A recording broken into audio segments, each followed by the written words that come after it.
Le monde parviendra-t-il à un premier traité contre la pollution plastique ? C'est tout l'enjeu des négociations qui reprennent aujourd'hui au Canada. Avant-dernière séance de pourparlers, alors que l'humanité étouffe sous la production de plastique.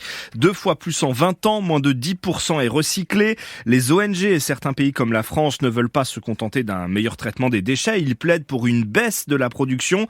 Mais ça, c'est loin de faire l'unanimité. D'où cette coalition internationale de parlementaires que lance le député MoDem du Maine-et-Loire, Philippe Bolo. Ce sujet de la pollution plastique, il revêt des enjeux très différents selon qu'on est en France, qu'on est au Japon, qu'on est en Colombie ou ailleurs. Les points sur lesquels on est absolument d'accord, c'est que il faut arrêter la croissance exponentielle de cette production de plastique qui envahit notre quotidien dans des usages qui sont parfois totalement inutiles, des objets de durée de vie très courte, non recyclables, non réemployables. Donc la réduction à la source du plastique fait partie de notre dénominateur commun. On ne dit pas qu'on ne veut plus de plastique. Il y a des plastiques qui sont absolument indispensables à notre quotidien. Je pense notamment à ceux qu'on utilise dans le domaine de la santé, à l'hôpital par exemple.